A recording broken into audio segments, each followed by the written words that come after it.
Okay, good morning everybody. You've had your coffee, you've had maybe a sandwich. I wish you very welcome to the first seminar of today's day on green mobility. I wish you welcome on behalf of the organizers, the Skåne Association of Local Authorities, Region Skåne, and two projects, Scandia to Act and Great.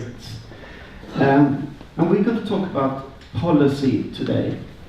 We're going to talk about transport and while we have many good policies in place since many years in regions, in cities, nationwide, companies have policies, still emissions are increasing from transport.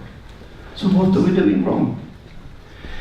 My name is Laurie Tran. I will be moderating the seminar. I've been working with environmental issues since 1984. 11 years in Greenpeace, where I started as a volunteer. I left as executive director of Greenpeace Sweden.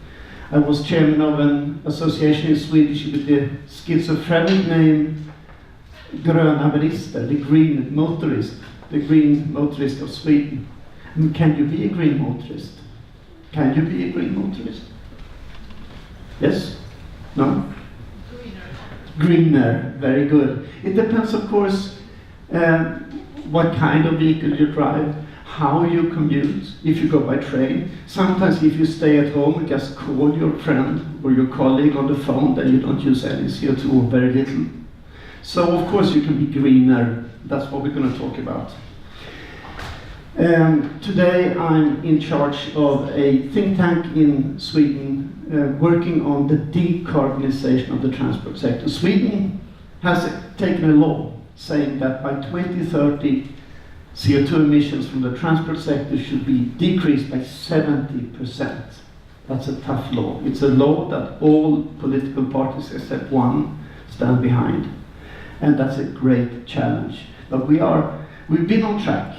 We've been on track towards the solution, but we are now deviating, as Europe is deviating with increased emissions from transport. It is all dependent on oil, 94% dependent on oil, imported oil. The trends are negative in the Nordic countries, in Europe, in the world. The policies, I said, are in place, but they're not effective, so we need to speed up, and that's what we're going to talk about today, catalyzing development. I'm going to have 5 experts helping me doing this. They will each give a presentation on the current status, where they come from, also what they see lacking, what they need, what they want to see happening in order to speed up development. And we'll have perspectives from Norway, we'll have perspectives from IEA on the European angle, we'll have perspectives from Schenker, the transport provider, we'll have perspectives from, and now I lost track. We'll have from Germany a very important, the most important car market in Europe. Andreas will be talking about what policies do we see emerging in Germany. And we'll have the perspective of an alternative fuel provider, a biogas provider from Finland, Jukka Metsälä. And then we'll have a discussion also with you. We'll invite you through Menti questions to actually take part. And you know the international sign if you want to say a question. Raise your hand, okay? Promise you do that so we get a discussion. We are all part of the solution. It's not a number of experts, it's not a number of prime ministers or environment ministers that will actually find a solution. It's all us. So it's back to what we do when we come back to work from this conference. But let's see who you are. Let's start with a couple of Menti questions. The first one, and you know how Menti works, right? You take out your phone, you go into menti.com, see it up here, and you dial in the code 805327. This code will be available on all the questions you'll see, and then you vote. Or you write something down, just one word, don't write long sentences, it doesn't work. So the first question. Which countries do we have here? Oh, we have Sweden. What else? I know we have other. USA, who is from the USA? Fantastic. Where in the USA? DC. Policymaker. Good. Norway? Italy. Could that be Pierre Paolo? I know we have Germany. Where is Germany? And we have Finland. I know that too. So we have a pretty broad spectrum of countries, and Finland, and I know we have somebody from, Harald, you're from Holland? With Sweden. Yes, well you live, he's a hydrogen expert from Mariestad, but he's from Holland originally. Okay, so next slide. What business do you represent? Where? And here comes Spain, very good. Which sector do you represent? Do you work with logistics? Do you work with vehicle development, fuels, public, non-profit, the public sector? Other, sometimes you can't choose.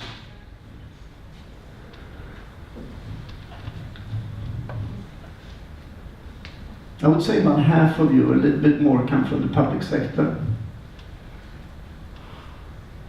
Good. Public sector, non-profit, policymakers.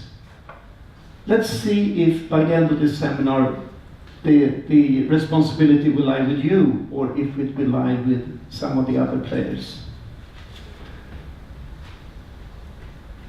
And let's see the third question, the third Menti, and this will change the seminar. Which is the most important transport issue to discuss? One word. What is the most important thing to discuss? And you in the expert panel, look carefully because this will change what we talk about, I guess. No, it won't. I have your slides, but heavy load, heavy transport, I guess. Change, how to get change into the market, I guess. Batteries for EVs, how to make batteries more environmentally acceptable.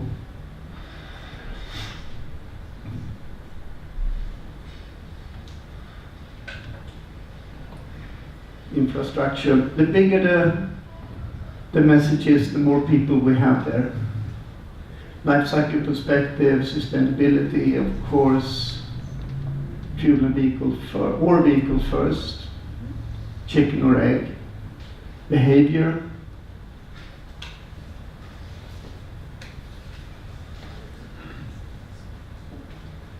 This is interesting, and you in the panel look at this and look at the large words, and this is what they, the customers, the audience want us to focus on here today.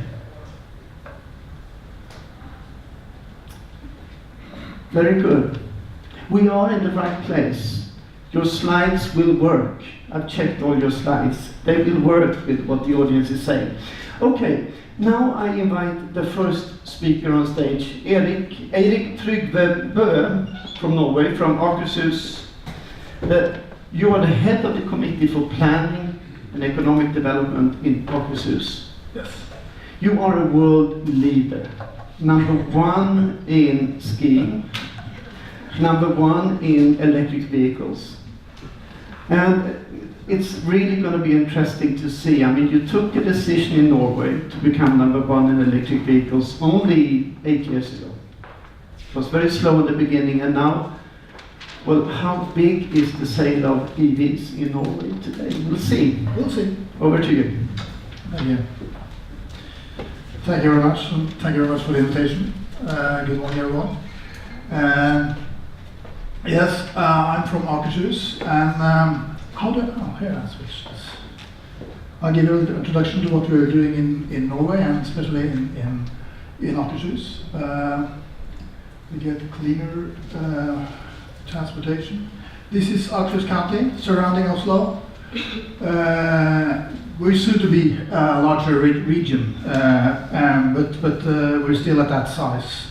It's only 1% of Norway's land area, but we are 11% of Norway's population is living in Akershus. 615,000 people. Together with Oslo, we are 1.3 million. The main And the total in Norway is like 5.1, so quite a lot of Norway's population is living there. And this is one of the counties that really are growing still in Norway. The main source of climate gas emission in Akershus is road transport. This is obviously due to we are a lot of hydroelectric power in Norway, so transportation is a lot of the emissions. To achieve the regional and national goals for emission reductions, we have to convert to clean fuels, obviously, for passenger vehicles and for light and heavy-duty vehicles. That is why Akershus County Council has a special commitment to foster clean fuels. I would like to mention that Oslo is the European Green Capital in 2019, and the close cooperation between Oslo and Akershus and other surrounding counties for reducing climate gas emissions was one of the reasons why Oslo won the competition to be the Green Capital. The picture shows the development of battery electric vehicles in Norway. The red line is the market share, and the blue bars are the total numbers of vehicles. We are, of course, quite satisfied with this development. The national ambition is that from 2025, only zero-emission passenger cars and light-duty vehicles will be sold in Norway. That's only 7 years from now. So the car manufacturers have to watch out, because this is happening, actually. We are on the biggest market though, but still. We're on the right track to achieve the goal, but we can't lean back. More action is still needed. Here we see the market share different by fuels. The picture shows the shares of all fuels by April this year. It's interesting to see that almost 60% of all passengers cars sold has an electric engine. The picture shows, however, that to achieve 100% zero emission market share, we have to replace a lot of fossil and hybrid vehicles. We have to continue to motivate and stimulate the consumers and to purchase zero emission vehicles. And Norwegian politicians are prepared to continue the efforts to ensure a future development in the right direction. You don't see any natural gas or biogas vehicles on this picture, neither any fuel cell vehicles. The sales numbers are still too small. But if you look into the fuel cell electric vehicles in Norway, there are positive development in the sales numbers, also for these vehicles. There has been a doubling of the sales numbers each year for the last 2 years. It doesn't double much, but it doubles. Things are happening. And we expect the same this year, especially with the introduction of the new Hyundai Nexo. Hyundai Norway has received interest from more than 500 people for the new model and expects sales of the last 100 vehicles this year. This will keep Norway in the position as one of the world-leading countries also when it comes to deployment of fuel cell electric vehicles. So even though the current numbers are low, we expect a somehow similar or kind of similar development for fuel cell electric vehicles as with battery electric vehicles. How the mix of these two zero-emission alternatives will be in the end, nobody knows. But for us, the politicians in Akershus, it's always been important to facilitate a development that makes it possible for all inhabitants to drive emission-free vehicles and to choose the kind of vehicle that best suits their needs. And then this is sort of the answer to how does it work? How do we manage to do this? Good incentives are, of course, the main reason. This table shows national incentives for vehicles and infrastructure development and the year of introduction. The tipping point was around 2009 in this area, 2001 maybe, 2001, yeah, when the VAT exemption came. Research has shown that consumers are most focused on the purchasing price when buying a new vehicle. The fact that the total cost of ownership is lower for most battery electric vehicles compared to conventional vehicles is not that important. Even it's a lot cheaper to drive a battery electric vehicle. I think the most important incentives have been the exemption of VAT and registration tax. We have quite high taxes in Norway, so an exemption means a lot of money and makes the zero emission vehicles comparable in purchase price to conventional vehicles. They're even being cheaper than the conventional vehicles. But then we have very high taxes on cars. Even we didn't have any have our own car industry and anything. It was a luxury after the war. So they never changed it. It was just huge taxes on cars. They cost almost the double as they cost in the United States and Germany for a long time. So we had a lot of tax to reduce to make this happen.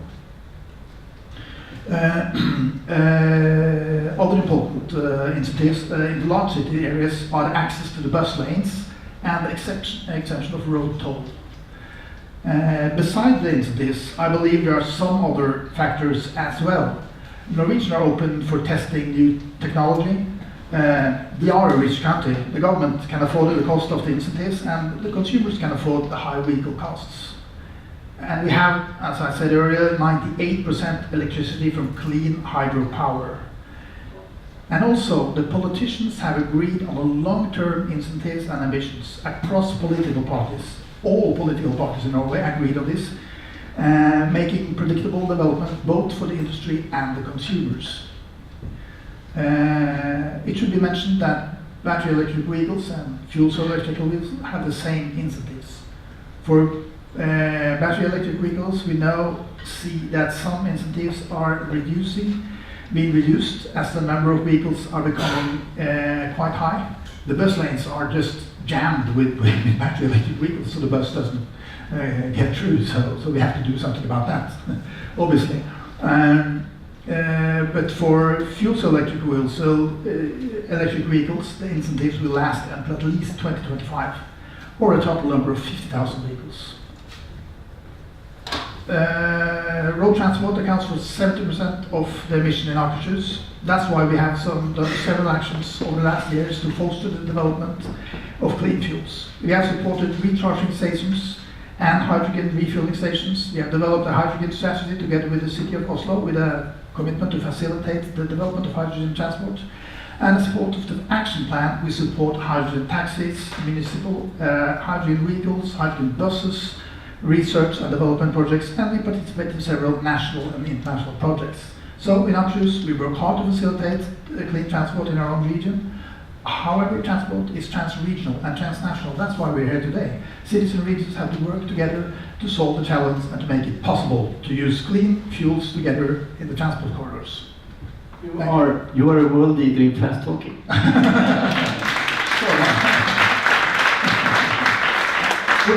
We are all envious of Norway. Looking at the developments you've actually managed to create, because it has been created by policy. It has cost a lot of money. Has it been worth it? Yes, absolutely. I would say we are fortunate to have the possibility, but still there is, I think, the political agreement. Everyone is agreeing on this. We want to do it together, and everyone sees the business opportunity that is there.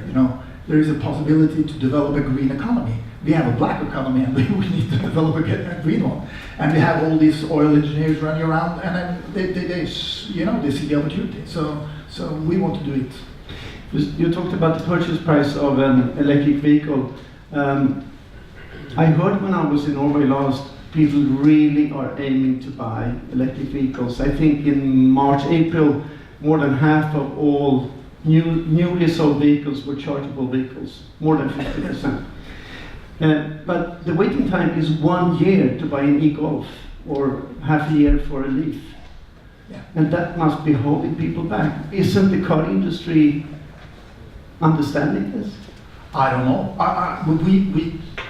But the problem is that, that is the problem. I mean, everyone wants to buy an electric vehicle because it's inexpensive and it doesn't cost anything to run, almost. I mean, with all this hydroelectric power. So I don't know why. I mean, the Opel Nano or Yeah. it was queues for a year, and it was just, I mean, it's incredible. And there are long articles about how to get around the queue in the magazines. And I think Jaguar actually put on a hitch if you want to have a trailer behind your car. That's very important in Sweden and Norway, of course. Jaguar did it basically because of the Norwegian market, so you are influencing the world market on that. Thank you very much, Eric. If you sit over there, yes, then the other speakers can come up and stand at that table, and then we'll join you with questions towards the end when the other speakers have spoken. Now, over to a European perspective. Pier Paolo, you're from Italy, you live in France, you work for the IEA, and the IEA, the International Energy Agency, was actually formed in the 70s, I think, to make sure that the member countries managed to become independent of imported oil after the oil crisis. I don't know if that's working well enough, but you're really a really interesting and good organization working very strongly towards that. You work both on electric vehicles and mobility. I understand that, IEA. Yeah. Over to you. Thank you. So I've been asked here to give you an overview of what we've been doing and trying to cover a bit more than just electric vehicles. I use a few presentations as inspiration, a few publications as inspiration. So we've been releasing in 2017 a report called Energy Technology Perspective, which has a full chapter on scenarios on how to decarbonize transport. Essentially, we point out there that in order to decarbonize transport, you need to change the structure of demand, capitalize on efficiency, and then transition to low carbon fuels. I think it's widely acknowledged today that the most challenging sectors are probably not the short distance modes, but the long distance modes, being heavy duty road transport or shipping or aviation. I'll touch upon those later. Clearly, transitioning to a sustainable transport future requires quite a good deal of policy action. The speaker before me just mentioned the topic of electric mobility. Here we have 3 relevant publications. So I wanted to mention the Global EV Outlook, Nordic EV Outlook, and a new version of the Global EV Outlook, which is going to be launched at the end of May. We've been reviewing in quite some detail the dynamics of the market, the role of policy. Clearly, this has been mentioned already by both the speakers. There's a clear role for policy to stimulate the uptake of electric vehicles. One example is in Norway. Other examples exist. China is probably the other most relevant example globally.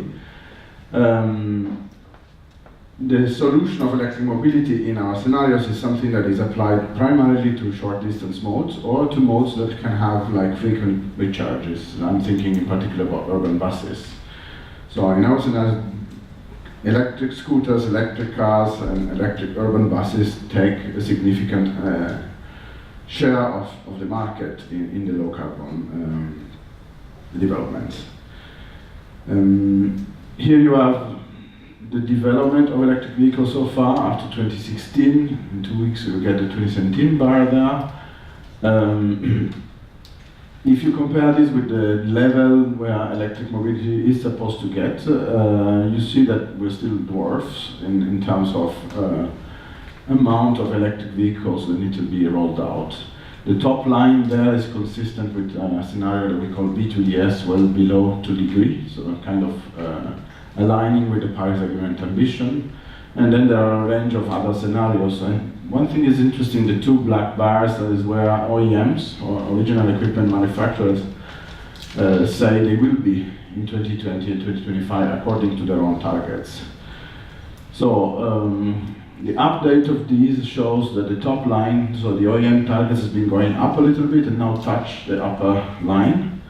So this is to say electric mobility has still a long way to go before achieving what we wanted to achieve in low carbon transportations. there's a report that was also released in 2017. It's called The Future of Trucks. And here we looked at what will happen to trucks. Trucks today account for about 17 million barrels a day, and they are the second largest source of global oil demand after passenger cars. They represent about 35% of transport-related CO2, and they are not really at the center of the policy debate, in the sense that only 4+1 countries actually have fuel economy standards for trucks. For instance, the EU just recently released a proposal on this. This is a major improvement, because normally the EU tends to lead the adoption in other parts of the world. Essentially, what we said in this publication mid next year, without policy action, there's a serious risk that trucks will surpass passenger cars as the major oil consumer, so as a primary consumer of oil in transport. And so that's why we stress the need for 3 areas of action. One is fuel economy policies. Happy to see that then this is starting to happen. The second one is the improvement of logistics. We pointed out a lot of bottlenecks in the logistics sector. I will just mention one. There's clearly a difference between measures that can be taken within a company and measures that can be taken across different companies. There are barriers which are difficult to overcome, and there are solutions. I mean, the digital economy is one of them, very powerful solution in that space. But there are then a number of administrative or other barriers in terms of, for instance, how do you deal with the data sharing that need to be addressed. So we talk about this in this section. And then, of course, alternative fuels, some of them, electrification was already mentioned, but then we also have hydrogen as an option, or biogas as an option, for instance. The issue of biogas is the potential available, so the need for electrification is probably also relevant for trucks. One slide on shipping, since I think it would be good to touch upon all the modes. This is a graph that shows different IEA scenarios with respect to CO2 emissions, and possibilities to move down, so to wedges if you want to save CO2. That includes changes in activity, primarily because you wouldn't trade any longer fossil fuels in a low carbon scenario. The growth in ship capacity, better ships, so efficiency, which include wind assistance, and advanced biofuels to essentially lead to a 50% emission reduction by 2050, 2060.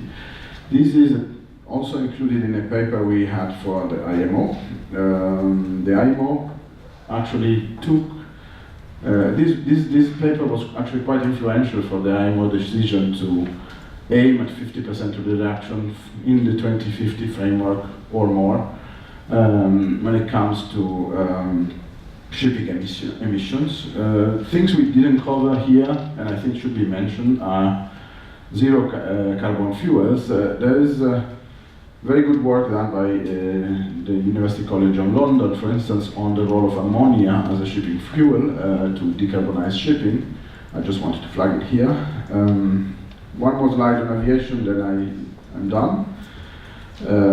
So our take on aviation is that in order to meet the goals that the aviation industry set for itself, it is necessary to combine efficiency, model shifts, and low carbon fuel. This cannot be done without one of the 3. The maximization of efficiency is a priority because it's the least cost option. The need to shift activity, namely to high-speed rail, is something that's been demonstrated to work in some city-to-city links in Japan countrywide, and that should be scaled up in all high-density regions in order to ensure that you have less activity happening on planes and therefore less demand for low-carbon fuels, namely biofuel, due to the sustainability challenges related with the availability of sustainable biofuels. Here's a list of key policies that could steer transport towards sustainability. I'm happy to talk about this in greater detail. I'll leave it here in the interest of time. That's very good. Leave this here, because this is what we're going to talk about here today. Which one do you like the most of these recommendations? Personally, I tend to like regulatory measures that clearly set clear targets and normally allow them to meet them. I like them more than fiscal measures or taxation. I also think they are more palatable in terms of being deployed for politicians. Mhm. I understand that the fiscal, so the monetary incentives, but the fiscal framework is important to ensure that everything works, consumers respond, but if I pick one area, it's really regulations on fuel economy, on the Okay. reduced. So you like the Clean Vehicle Directive where the European Union actually in 2009 told the car industry by 2013 you need to decrease average emissions by 2021, even further, 25 even a third. That's the type. Okay. And now we are starting to see that on trucks. Yes. And transport buyers are now writing letters to Cañete, to the commissioner, saying that the targets are not tough enough. We need tougher targets on trucks. But this is a very important way forward, as you see it. I think it's an important development. It's, as in the case of cars, what Europe will do there is going to be a trendsetter for the world. This is because European regulations tend to be applied thanks to the UN system in many other major economies. I'm thinking of India, for instance, where there's already now that vector became available, there's already interest in translating that into national legislation. Not only India, and China and India are moving very quickly ahead now. They've been slow to start, but now I think they sold 770,000 electric vehicles in China and a couple of 100,000 electric buses. So they have a big bus fleet on the market already, electric buses. Indeed, my understanding is China is ahead of any others. There are almost 100,000 electric buses on the road. And clearly as a lead in terms of producing batteries today, it's an area where everyone has to catch up. I believe also the European Commission, Šefčovič, is very aware of that, and there are attempts to ensure that the European industry will catch up. But I believe also there is a mobilization of investments that is happening in Europe, with major plants being installed in Poland or Hungary that respond to that type of vision. Yeah, but at the same time, when you look at environmental investments in industry in Europe, United States, it's going down, China is going up, the EU is lagging behind as it is now, but with your good advice, maybe it will start speeding up again. Good, thank you very much. Pier Paolo, if you sit next to Eric for a while. And now we started talking about trucks. Andreas Schön, you're from Schenker, you're the senior manager of, I need to ask you about this, carbon controlling and consulting at Schenker. What do you do, carbon controlling? That sounds... That's a new business model, so to say. New business models. It is, unlike financial controlling, you try to control the molecules that are in the air and that you're circling around. So it's a new job. Fantastic. This is the new jobs that, how many are you below 30 or around 30 in this room? This is what you will be working with, carbon controlling in the future. So Andrea, you are a transport provider, you both have your own trucks and you buy a lot of transport services from small and medium-sized enterprises. So I leave the floor to you. Thank you very much. I'm thrilled to be here this morning and part of that very exciting event. Thank you very much for the kind invitation. I would not talk too much about Schenker because I think that most of you know the company. We are part of Deutsche Bahn, and Deutsche Bahn is the rail company in Germany, and we are the logistics part, acting in 130 countries, and as a logistics service provider, we only own a very small vehicle fleet. 90% is outsourced, so we buy from subcontractors all over the place. And of course, we do not run any vessels or aircrafts, but we do transports around the world. So we are in the middle between the providers or the manufacturers and our customers, the shippers. So in that middle position, we have a certain responsibility, which I try to outline here a bit. As we are talking today of clean energy, we are about to launch a so-called fossil fuel or diesel exit strategy. You may ask yourself, what is the strategy of someone who has so little to directly influence? Well, our strategy is that we promote certain clean sources with the means that we have. We have political influence, we have financial influence. We actually set the standards for our subcontractors, and we also guide, and that's the consulting part.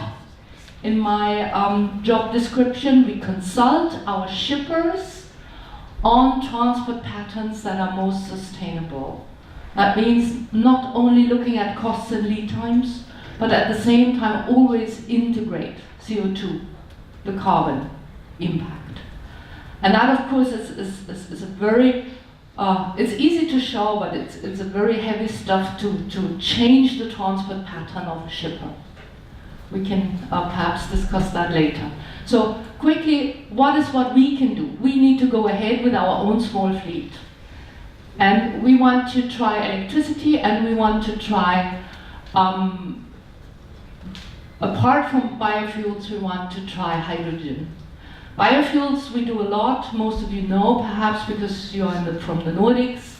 There is a full-fledged infrastructure where we can use biofuels, but we would not scale biofuels to the world because we have that indirect land use issue, which we do not want to fuel. So when we are looking into other modes of transport, like air and ocean, we think that here, especially in the air industry, it's the best to launch biofuels here, because here the impact is the biggest.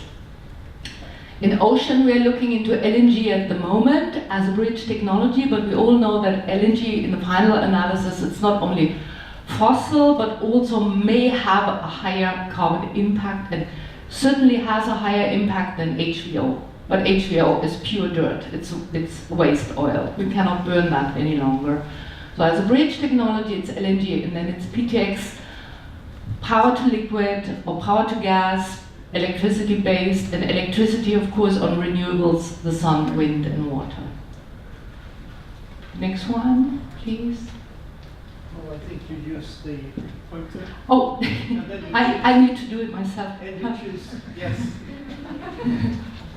Yeah, so the stages, it's very rough at the moment. I think I'm standing in the way somehow. Yeah, so the stages that we defined at the moment is until 2030. We need to set up pilots. That's what we're doing already today. Together with our subcontractors, with our shippers, with our scientists and institutions. And once we have really elaborated and found out how it works, we want to scale it to our own vehicle fleet first, and then finally to all our subcontractors. It's here shown as a succession, but of course it's not quite like that. So it's you know, we do things in parallel. But this is basically it. Now, quick, I have a pointer as well, correct? Yeah. We have a target set by DB, our mother company, of 50% specific emissions per transport unit. But Germany has a target of minus 42% of absolute reduction in the transport sector. Sweden is even minus 70%. So that basically means we have to increase that up to at least 70% specifically, yeah, because we are expecting another 30% of growth in the transport industry in Germany and all over Europe. So what to do then? And this is of course something for the discussion now today. We expect from policymakers strong emission standards. So the emission standards that are launched now by the European Union, we think they are not tough enough, and also some of our most advanced subcontractors think they are not tough enough. We want to have initializing funding schemes. So not only the stick, but a little bit of the carrot, so to really start the whole thing, because the investment in the beginning is quite high.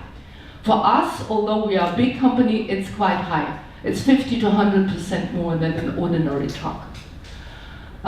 We expect from OEMs that they look into their business model and think about what can we do beyond the combustion engine.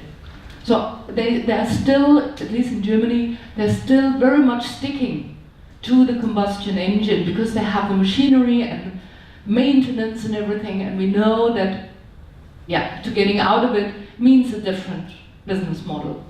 But some of the advanced ones, we also know that they are already looking into the disruptive change. That means they invest in startups, they invest in alternative engines and energies. We LSPs, we need to bring all together to the table and think broadly and cooperate with everyone who's able and willing to. So that's our main thing. We can invest, but not really much, because our margins are very, very small. Transport is cheap. Transport accounts for usually less than 1% of the cargo value. And that's why we do not have not made a big move in the past, because you don't invest much when the margins are very low. Shippers should support the pilots and cooperation and also invest, at least by resources, and not expect, some shippers expect, if you invest, then you have the advantage because you use less energy. In the final analysis, that's the case, but in order to start, you need to put a lot into the bin, and they should be part of that as well. Finally, the public. We need to also encourage the public to change their consumer patterns. We have a big issue with fashion. I mean, most of the textiles are flown from Asia or all over the planet. So we need to find a way that consumers think about, what do I buy? But in order to make that decision, we also need to have labels, that you have no fly, or you have a label saying this is flying, this is a flown good, so that you can avoid that and make a decision as a consumer. And there are other examples as well. So lifestyle becomes a critical point as well, and that is what I heard yesterday from the kids. It all starts with you. Oh, that's good, that's good. They can teach us something. Thank you very much. And then on the last slide, where do you see the bottlenecks? Where do you see what is not happening? What do you really don't see? Are the suppliers providing trucks to you? No, not to the extent we would like to see that at the moment. It's still that they retrofit their ordinary diesel trucks and just provide in very small numbers, and they're heavily expensive. Yes. So what we need to see is really stronger regulation on the one hand and some incentives. Mm. And now I talked about this letter from the transport buyers to Canete, where they asked for much faster policy measures from the European Union. And that, of course, are you happy with that? You like what the transport buyers have said? Where the industry itself is pushing the Commission to be more stringent. Is that in line with your targets? That is not only in line, we are actually part of that. We are the pushers. We signed that. Good. That's and it's not enough. We say we signed it, but now it's still not enough. Still not enough, yeah. Right. Because we create a market. We create a market this way for the OEMs. Yeah. So it's not against ourselves, actually. This is interesting. Let's come back to that. If you take a seat now, we'll have first two Menti questions. If we take the next Menti question, and we're going to ask you if you think that development is fast enough in your countries. Let's see if we have, that's the Menti code, and here comes the next question. There it is. Do you think transition is fast enough? And now we don't know which country you come from when you answer, but because this is all, we don't know who is answering what. We don't keep track. I may ask you a question. No, not at all, not at all. Not at all. Nobody feels it's going fast enough. I thought so. If you say yes, that's fine, but we won't know who it is. Okay, next question. Next question. What are the main bottlenecks? What is holding development back? Is it incentives? Is it the regional, the local level that is too passive? Is the private sector too passive, or are they starting to, like with this letter? Oh, only two have voted. Clean fuel infrastructure, vehicle technologies. You can change, of course, when you've voted, if you want to change your. Very even. Oh, there is a lot to work on, I think. But we have a strong emphasis on lack of strong national and European community incentives. It's what you said, Pierre Paolo. You influence the audience. Let's keep that in mind. Let's keep that in mind when we move into discussion. We lack strong incentives. Now we're going to move to the biggest market in Europe, Germany, the biggest car market, the biggest truck market, the biggest car producing market, and the market that I think has been a bit slow. Andreas Kuhlmann, please take the stage. You're the CEO of the Deutsche Energy Agentur in Germany. German Energy Agency. German Energy Agency. And with the Energiewende, you must have been very active over the past few years. And now, as I said, it's been a little bit slow developing, but we see some policies in the transport area coming along. At least we see lots of discussions. And That's the beginning. we also see some figures. Well, this is the wrong one. This is the first one I wanted to show you.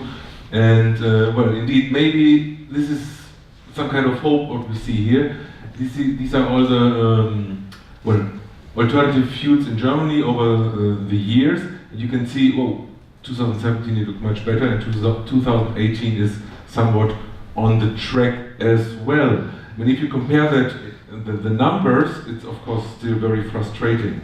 But then, what I did one weekend, a few weeks ago, I started in the year 2008, where we had like almost 50 battery electric vehicles, new ones only, and then I doubled it like every year. And funny enough, it came out exactly at the number we had 2017. So if there is something like the power of two, then maybe some of these developments will be so quickly that we probably run into problems with the infrastructure. Maybe that's another question we can discuss later on, because we were focusing on the infrastructure issue as well. So it doesn't look like that at the moment, but there are heavy discussions, of course. What do we do with the grids, and how does it work with all the electricity, the vehicles, and so on. And there is some experience in Norway, and I would be happy to discuss that later on, maybe. Well, there is some kind of, well, if we are very positive, we could say there is some kind of a self-fulfilling prophecy in person transportation, people transportation. But it's a catastrophe in heavy-duty transport on the road. And these are the figures, right, from all sectors in Germany regarding carbon dioxide. We had a 2020 target of reducing 40%. We will probably end up somewhere between 30 and 35, which is certainly not what we were heading for. And transport at all is -2%. Well, but heavy-duty transport on the road is +46%. If you compare it to 1998, there are a variety of reasons. It's also us. We are ordering all that stuff from the internet and so on. And I think you should have that in mind, because if we don't solve that problem, then there will be no solution at the end. I was very happy to hear what you said, actually, I must say. Let me say some words about the clean fuel deployment. So what we did in this Scandria project, where we are working with wonderful partners, some preliminary findings here maybe. Well, upfront cost as an influencing factor is still very important. So it's not only the overall lifetime cost, where we might be competitive already in some areas, but it's really the upfront cost, which is for the start in that situation where we are still very important. And as we saw, tax breaks ensuring EV's financial competitiveness are effective. That's the lesson we learned from Norway. But in Norway, we had these very, very high taxes. If you would do a similar thing in Germany, it would end up to like taking about 10,000 euro of a car, and that is of course not possible in Germany. Financial subsidized in very early market phase, so can be a good start, but at the end we need a well-known or well-designed policy framework and design. And well, yeah, we talked about regulation, of course, but I'm very much convinced that we really have to focus on reducing carbon dioxide, and the whole economic system should much more be focused on that issue, because behind that there's so much innovation, so many possibilities. It's difficult to really regulate all these different alternative fuels, but if there would be a proper fitting price system, that would certainly help. There are three other issues which I find very, very interesting and important. We're currently running a study at a German energy agency, which is called Integrated Energy Transition.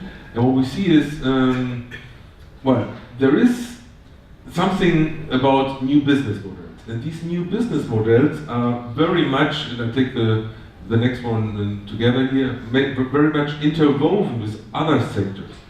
So if you have a solar panel on your roof, you might get a battery offer from Sun or from whatever startup, from E.ON or I don't know, and then you might even be more interested in buying an electric vehicle. So there are companies out there who are not focusing on one value chain, but they pick parts of all the different value chains and create some kind of a value chain network, and that is something what we have to take into account. But then also, if that is true, then we have to take into account that there are different infrastructures in different sectors, different regulation, different customer behavior, and that makes it really complex on one hand, but there are some promising options here for smart new ideas, and because it's gaining complexity, I'm convinced that it's impossible to make regulation for all the single steps down to the customer. We rather have some kind of a driving thing here, which in my eyes should be something like a carbon tax. Or maybe one last thing, because we were heavily discussing this in our latest study we will publish on June 4. What is the future for catenary trucks? I had to look that word up, and I hope you all know what that means. Because one of our ministries is pretty much focusing on it. They say, well, that's promising technology, but that is probably competitive to other technologies. So here we have some arguments, and I would like to discuss that in the panel, or maybe later on with some of you guys over here, because at one day, maybe not now, but at one day, there needs to be a European kind of decision whether that is an option or not. Should we rather focus on power to X, on power fuels, as we say, on hydrogen, or whatever stuff there is, biofuels, we will do something about biofuels, or will we focus on this? And it will probably be very difficult to have all of it. At the moment, I would say it's still not time to make a decision. We need more power in maybe pilot projects and stuff like that in all these areas. Yeah, but this I think is a very interesting question. Thank you very much. Thank you very much. This is exciting, and I think you have. You mentioned that one of your ministries are focusing on that, and yeah. I know then there is. Another one is focusing on hydrogen. Exactly, I know that is the situation in Germany with different ministries, and you say that we should have still a multitude of solutions to test in the near future, and then maybe make a selection. But maybe we need them all. Yeah, well, you know, actually, I think in Germany, maybe not in other countries, we are used to think of energy transition as a top-down thing. So there's some political commitment, smart politicians, and they make a plan. But it's not working anymore because there are so many technologies, so complex issues, and we probably have to rather choose a bottom-up approach, and then we really have to check where are problems on these bottom-up opportunities. And we should be honest enough to check all these opportunities. And these are very little, tiny problems all over the system, but I think that would be worth it. And if we have a mind change, if we rather go for a bottom-up energy transition, that would probably help the mobility sector as well. The solar electricity revolution in Bavaria, in the south of Germany, that was a decision from the government, and then it was a bottom-up revolution in a way. People really responded favorably to this. Yes, it's kind of a good example and a bad example. Why is it bad? Yeah, the bad example was that in the year 2010 and 11 and so on, we installed like in 3 years 27,000 megawatt, and the feed-in tariffs were too slow reduced, and that's why we have this huge costs. And that is probably one of the reasons why so many politicians in Germany are anxious and afraid to do some other courageful steps. We did a study on which countries are the most efficient in actually governing transport, and we discovered that countries with governments with a long-term vision but are able to adapt policies in the short term, like Norway is doing. The car registration tax is changed every year, actually. So it would seem like to allow the politicians to adapt quickly and adapt to the bottom-up approach to them. That's a very good point, but unfortunately, maybe politicians in a country like Germany, or maybe in the European Union even, is not quick enough to adapt here. So innovation is much faster than government processes.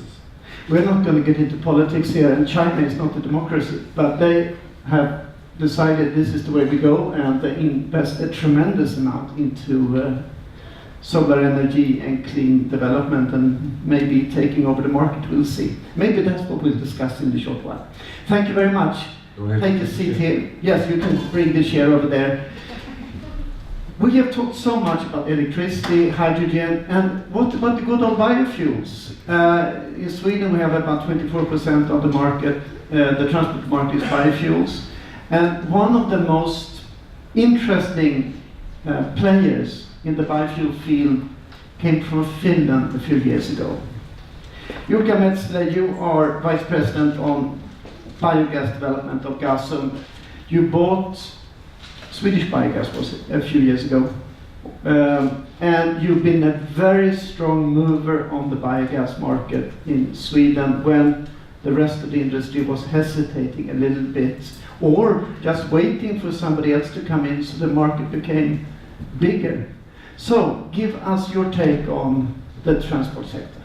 Okay, thank you. Thank you for this opportunity to come here to discuss and share my ideas with you. And as Jakob said, I come from a Nordic energy company, Gasum. We have 3 main business lines: natural gas, LNG, and biogas, and I'm heading for this biogas business line. Now I'm using my time with the previous Menti question that, about the acceleration of growth and where we are today. In Nordic countries, over the past 10 years, we have received we have achieved about to have a 15% renewables in fuel mix in Finland, and you say that in Sweden it's around 20%. I don't know in Germany how much does it, I think some percent, around 5%. So this is the status where we are today. In Finland we have received 30% of our targets by 2030 targets, I mean. So we have next 10 years time to receive 70% of our targets. So this is the status, and now of course the question that how we speed up this development, and Personally, I see that all different things are needed. Engine technology will develop, transportation efficiency will be improved, logistical system will be developed, and all alternative fuels are needed. As we know that there is limited resources for renewable feedstock locally, so that's important. So this picture shows about the energy potential and energy volumes in Nordic countries. As you can see, road transport use 190 terawatt-hour energy in our system. And when you include the maritime transportation also, so it's much more than our industry is using. It's important that we are speaking today about the green mobility in different segments. We have discussed about the regulation, but then I would like to say that consumer power is increasing. So the consumers, they need what they want. They would like to more and more eco-friendly products, and they are known about the emissions in different value chains. So this is a network play, and this is the combination of building an ecosystem, as Andreas you said. It's important. And logistics plays a key role in different industrial processes today. And I agree, we need the new things, we need piloting, we need research, but then we also need a strong counterparty which can improve the cost efficiency and also ensure the security of supply. So that's very important, and this is the business environment where we are today. And yes, I come from energy company, and now a few words about the natural gas and our biogas business, what we are doing. First of all, I would like to say that our energy comes from Norway, and it's produced by Norwegian pure renewable electricity. So it's almost sustainable, but not yet. What we see the opportunity, this huge potential, of course, what we have in energy market at the moment. But of course also the opportunity of Nordic gas ecosystem. So it's the same molecule which is used for heating and power production, for industrial processes. Now we can bring the same molecule to the transportation industry, for maritime and road transport. So it's the cost-efficient way to develop the new solutions. And somebody may argue that should we build a new infrastructure for alternative fuels? Yes, we should.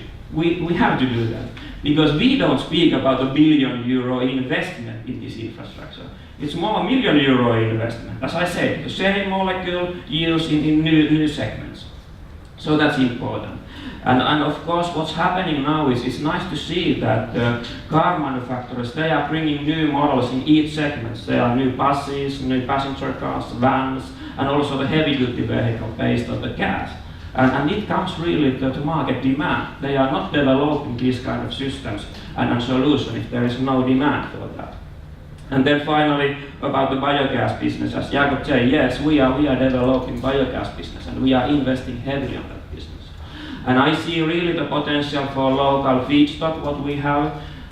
There are several things pushing us the right direction. For example, European Circular Economy Directive steer us in bio-waste and different sludges for more sustainable solutions. Then we speak about the effluents and side streams from industrial processes like forest industry or food industry. And third thing is of course the biomasses from the agricultural sectors, from let's say manure, grass silos, how we can create more value from these side streams. And then I'd like to say gasification. There is a huge potential in Nordic countries relating the trucks and food ships, and how we can maximize the value of these side streams. And I see the transportation segment is the way where we are, the way where we maximize the value for biogas. Unfortunately, I have only a few minutes time and I have several slides, so I will run my slides through. I hope that I can give some extra minutes, but that's something what we are doing in Finland. Infrastructure, it's important, yes. Gas availability and gas pricing is important, and right partnerships. We have a plan for 35 new filling stations. We have already implemented 7, and I hope that at the end of this year we are in the middle of our program. We haven't received subsidies too much. Only subsidy for 4 filling stations from EU. And then we have also opened 4 filling stations for heavy-duty vehicles, and we will open around 10 new filling stations during this year for heavy-duty vehicles in Norway, Sweden, and Finland. And we have also launched and developed our offering. We launched a fixed fee monthly fuel price for our consumer segment, and you can see the result. Huge volume increase in this segment. And the partnership. We have a good partnership with IKEA. The next filling station will be together with traditional fuel distributors and municipalities, and of course with IKEA. So that's important to building the ecosystem. This is one of our customer story. Container ship is going LNG in maritime and road transport. And this is also a very interesting story. It's a moving company. They say that their customers would like to have a green services, and they switch from fossil diesel to the biogas, and I think you can see the argument, the fine particulate argument, and using the local fuel. And when speaking about the circular economy, this is a nice customer case that it's the waste company, waste logistic company and logistic company. They want to use their waste, their own waste, as a traffic fuel they are using in their light duty and heavy duty vehicles. And Jakob, this is my last slide, and our commitment comes now. So we have discussed about the emissions and fuel consumption in heavy duty vehicle segment. Yes, this is in Finland, this segment uses 40% of all energy, and I think in Sweden we are something like 50%, and in Europe even more, which is the heavy duty vehicles. And especially the long haul segment has the highest energy consumption, even 70-80% in this segment. So it's important that we have a solution for that. You can read the slide, but where we are today in Nordic countries, we have 10 filling stations, around 30 LPG trucks. And we see that the market entry need a 50 filling station, which enables the fuel distribution for, let's say, 2,000, 3,000 trucks. And the critical mass, around 10% of fuel mix, needs 140 filling stations. And the target, let's say 20% of the whole fuel consumption in this segment, or 25%, needs something like 250, 300 filling stations.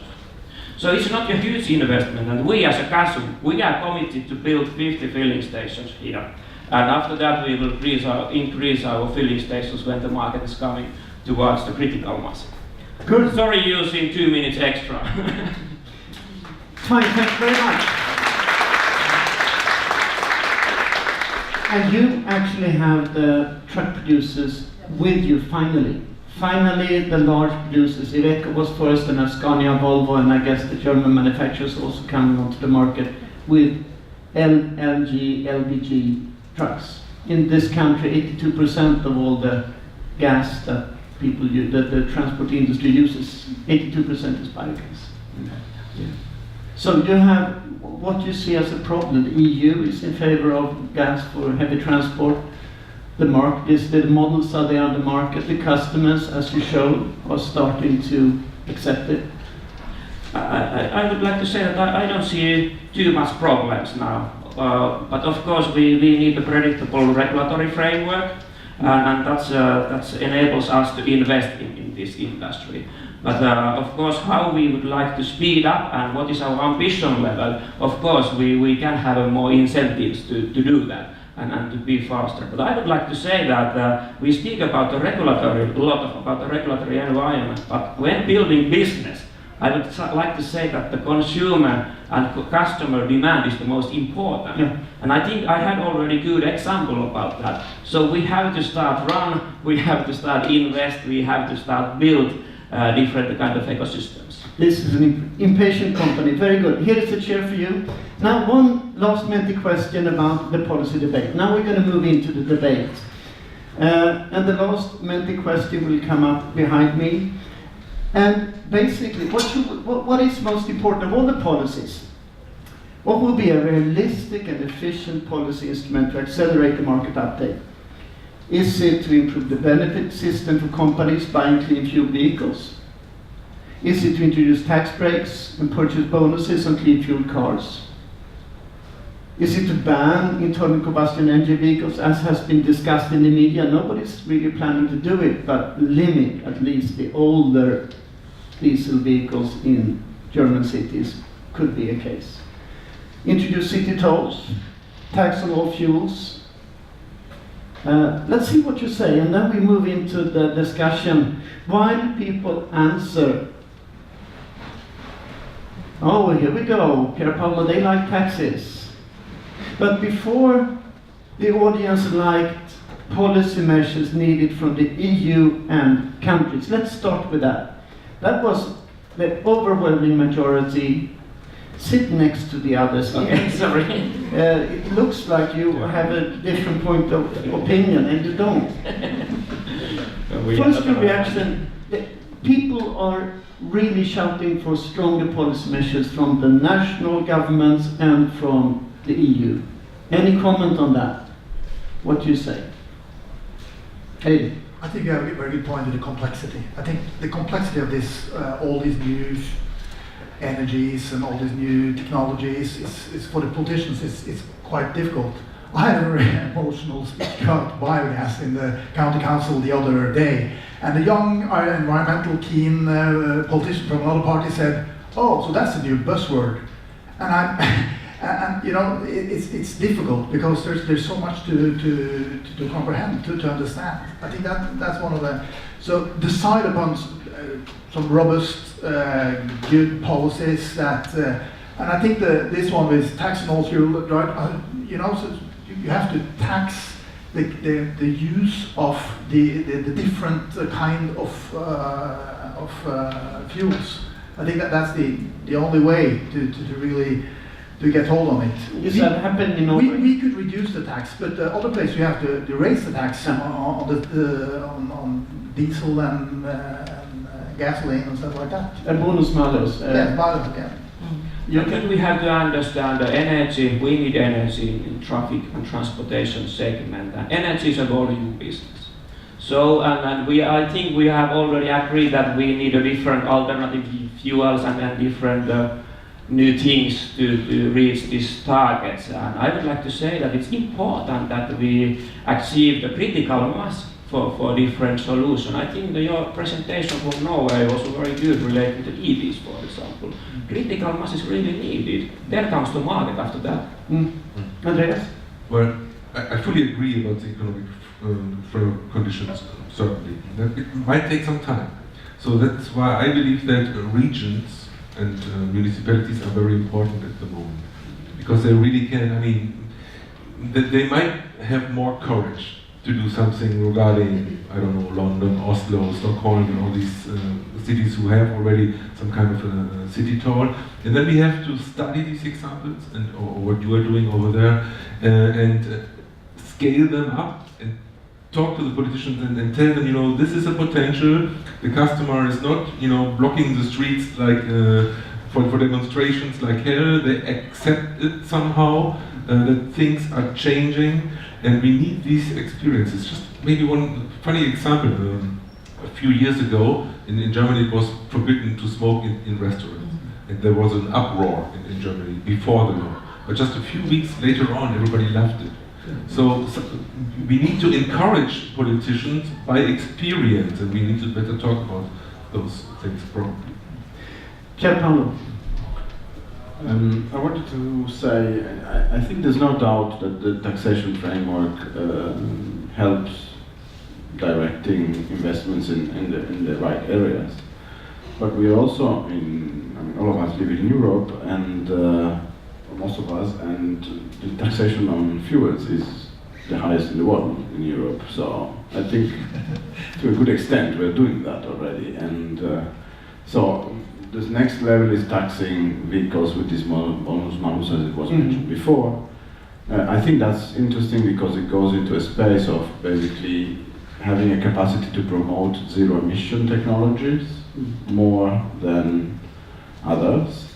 I think essentially whatever has to happen on the policy side must have like a dedicated section on zero emission technologies. Ultimately, technology policy relates with scaling up a market for technology and enabling them to reduce the cost by increasing the size with economies of scale, with learning. So I think the fuel tax approach is not enough for that. You need something that really enables this type of market increase, and for that's where I think the regulatory element plays an important role. And because you do need this scale. You have the example of the CO2 regulation in Europe, which includes a zero emission incentive, for instance. So I think that sort of measures that includes targeted components for zero emission vehicles, in my opinion, is essential. The mayors are meeting somewhere else here in Malmö today, and it's interesting with Paris, where the mayor of Paris said that we are banning diesel trucks coming into the city, right or wrong, but that's what the rumor was. And Iveco went to Decarbonisation and said, what can we do? Oh, we have LBG trucks, at least 50% LBG that we can supply. And Carrefour said, good, let's do a partnership. And they changed and bought the whole year production of LBG trucks or LNG trucks, moving into Paris, because they needed to move goods into Paris and take out waste. So the city was very, very efficient. Andrea and then Eddie. I like that example, because that came up into my mind as well. Sometimes you need very unpopular regulations to get rid of an evil. And then of course you can still adjust and create niches for the ones that pull through. But in that case I also would remember or remind you of the example of the so-called emission controlled areas that were introduced in the Nordics, the Baltics and the North Atlantic, and reduced the sulfur content of fuels for shipping by over 99%. There was a huge outcry. That will never happen, we will go bankrupt, and then everybody's moving to trucks again. It did not happen. It works, because there was quite a rich lobby behind, but the population should lobby that as well. Once I heard a nice line at a conference saying, ask the industry, but don't listen to it. But that's interesting. I heard Lufthansa say that biofuels is so important that we can't listen to the politicians, we just have to act. So it's kind of interesting that you... But Erik, are the politicians not brave enough? You've been brave in Norway. Yeah, well... Yeah, in a way, yes. No, I think we could be braver, but I think it's to be fast enough, which we have been through earlier, is important. And we have an example that if you reduce the tax into the road tax into Oslo with half, then for biogas trucks, all the transportation companies will change to that, because in the 10-year span they have the truck, it will be paid down easily. So it's just you have to cooperate over the borders and do kind of small steps like that, which I think it's a small step. It's not much to do, but it will have a huge impact on the transportation. Okay, but you've been brave up in Norway, and when you answer when you comment now, how do we get European politicians to become braver? Is the letter from Schenker and IKEA and the others one important step? What else can we do to speed up the requirements on the transnational and national level? Yeah. I think your Carrefour case is very good. So we are also doing with IKEA and Kesko, so the Finnish ICA, this kind of cooperation, and I think this is now more or less a pilot case. But I would like to say that in the near future it's also standard that you have to maximize the value of your side streams in your value chain. And I think that's also the good signal for politics. So this is something customer need. We have to accelerate, we have to speed up the process. And then we need steering tools for that. Well, I would say we need to talk more with the customers, because customers are also voters. And I mean, there are many problems all over Europe right now, and all over the world. So politicians do not only have to decide about energy transition, they are afraid because of all these voters at the moment. And so if we do not talk to customers and voters, and if those 100 companies or whoever is not talking to their customers about the potential and the chances and the needs, then will be very difficult for politicians in the upcoming years to make tough decisions. I think that's very important. Andrea? Yeah, picking that up, because we are consulting our customers, as I mentioned in the beginning, how to change their patterns. And whenever they say, we can't change because the consumer wants it like that, we say, this is a vicious circle. You have to get out of that somehow. And one buzzword is de-speeding. That means allow another day or two for your goods that you buy over the internet. If you need to buy over the internet, be it, but allow time so that we can consolidate the goods. But do you work with your customers in helping them to put that on the homepage? Because I would love to say that I don't need my stuff tomorrow. I don't want it tomorrow. It's very difficult to convince them to do so, because then they think they go against the tide. And especially Amazon, it's their business model. Quick, quick, quick. And somehow we need to, whenever you get a survey from Amazon or anybody else, what is important for you? Then you make a decision, and most of the people do not realize they make a decision. If they say, yes, as quick as possible is good for me. Yeah? But Amazon could also say, we promise green logistics. Yes, but they absolutely. don't. But this is very, very difficult to change here, the pattern of the business model, especially Amazon, or anybody else to say, or the luxury goods saying, why don't you deliver in 2 or 3 days instead of 1? Yeah. Or why do you need to fly? Yeah. No-fly clothes would be great to have an etiquette on the clothes. Somebody from ABB, I talked earlier to some people, said that when I see a box where I get a 5% discount if it's distribute the last mile on electricity or zero emission or low emission mobility, then I will tick that box. So you get the customer, and the customer's customer is part of making some money on supporting alternative technologies. And then something else has to become a bit more expensive to pay for it, bonus miles. How can we get that to happen? You are all impatient. It's fantastic. I've been working more than 30 years on the environment, and here we have a panel, everything from politicians, policy organizations, the industry, producers, and you are impatient. I like that. Does it help? Well, the thing is, here we have policymakers in the audience, and you take this energy with you. Take the energy with you to DC, to the US. I mean, there is so much potential if you start working with the customer, customer's customer, and you talk to the politicians. Infrastructure, somebody mentioned before. Are we lagging behind? Norway is a mature market on EVs now. Is infrastructure, is there enough? Sometimes there's a long line when you want to charge your EV. Yeah, it's electric vehicles are kind of easy because electricity is distributed, so it's easier than anything else. But what we need biogas and hydrogen, and we work a lot with hydrogen in Norway and in Akershus to get more legs, so we don't because it's the battery electric vehicle is not really doing the job yet, and we don't have the infrastructure really. Yeah, we need more. But are you afraid that you will be out of sync with? No, I don't think so.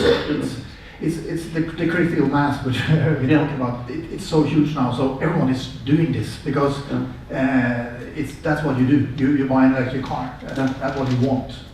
And you come on biogas. Will you be able to build the stations quickly enough? Yes, I would like to say that infrastructure is really needed. Then everything follows that. So then comes the new car model, then comes the consumers.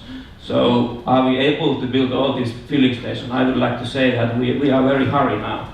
We have to work very hard, and we have to invest in infrastructure. So you have to invest now to get the profits in the future. Yeah, I would like to say that it's still a wrong time for the profits, but we really have to find a solution today and use proven technology. But you have to make profits. I mean, you're a company. Yeah, we are making good profit. Yeah, so we are Nordic Energy company. Yeah. And now we are investing heavily. We are investing heavily in LNG infrastructure, and we are opening new terminals. And we have opened new terminals. Then we are also investing heavily in biogas production, as well as filling station infrastructure. Andreas, in Germany, should it be the government paying for infrastructure, or should it be Schenker, or should it be the customers? Who should pay for the build-up? It's not that expensive, but it needs to get done. Good question. Do you want to give him some time to think? Yeah, I can, but relating to infrastructure investment, I think I have an electricity background before that, and it's also a lot of different subsidies there, but I have to say that we as a Nordic gas company, so if you have a very good, let's say, the subsidy model in subsidy scheme in one country, it's clear that the subsidies, the development will happen there. As you said about the EVs in Norway. Well, for the start, you always need the government, I'm pretty certain about this, but then you need to have some kind of models where other have incentives to set up this infrastructure, and also it depends. Are we talking about the grid infrastructure, electricity grids? Are we talking about the gas pipelines? Are we talking about digitalization infrastructure? So there are all kinds of different infrastructures you need, and well, need a good mixture. What is your experience? So we'll add one category of infrastructure since we're talking about this, and it's about non-fuel, so it's about efficiency. Yeah. So I think to a large extent the infrastructure investment should probably be directed to ensure that there are alternatives to the most energy intensive modes to reduce energy demand, first of all. So if there's one place where the infrastructure investment should be prioritized, it probably is this shifting from road to rail, for instance, or from road to shipping, to ensure that you will get out of the road a number of vehicles. But the most efficient way to transport things is shipping, especially if we get away from fast shipping to slow steaming. But we need to look at the fuels, of course. That's very important. So, we have about 2 minutes for some final words. You said in your presentations what is maybe your favorite or the most important thing, but if you think back, and a couple of important policies, I'll write them down, we put them in the report, we send them into the Commission, it will happen after you say them. But give me 2 or 3 policy measures that you think are really important for the Scandria to Act project, for GREAT to put forward, to push into the Commission, to push into national governments, into regions. 2 policies that really would catalyze development and make things go faster. Who wants to start? Norway. You've been so intense in transnational, I mean, they have to cooperate on a transnational level with toll roads and with all the incentives on how to produce the biogas, how to produce the HVO and things like that. So they have the same market in all these countries. I think that's very important to get this rolling. Yeah. But and I also think what is very important is to have a better trains between or in this corridor, faster trains and more trains. That would be very, very important. Yep. Oh, Paolo, let's go that way. Okay, so fuel taxation based on CO2. Sorry, fuel taxation. Taxation based on CO2, differentiated taxes on the purchase of vehicles based on environmental performances, regulatory measures on improvements of fuel efficiency of vehicles, and specific policies targeting zero-emission technologies, that as a combination of different possible tools, so I won't get it. Perfect. That's good. 4 policies. Very good.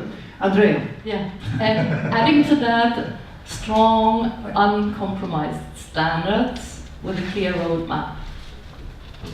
So not the 15% that we can get today, more or less, but at least 25% until 2025, and not to be undermined by carbon credits, but the real thing.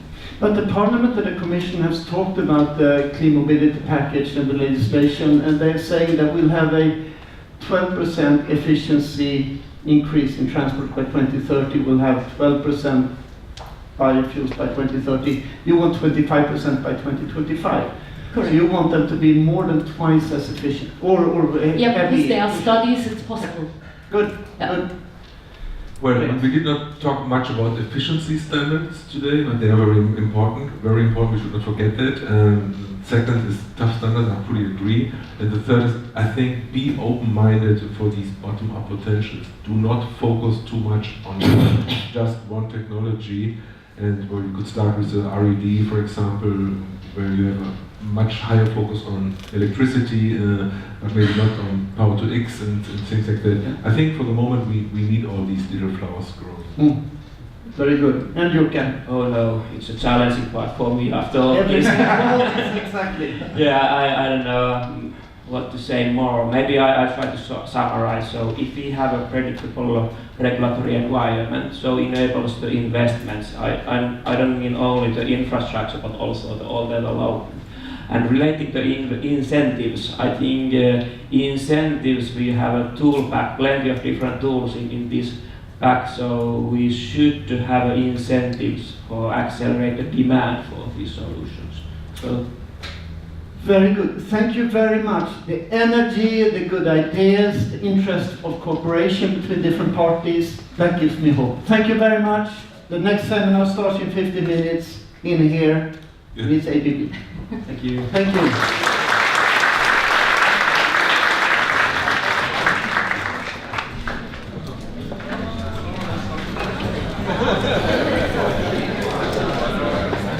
Yeah.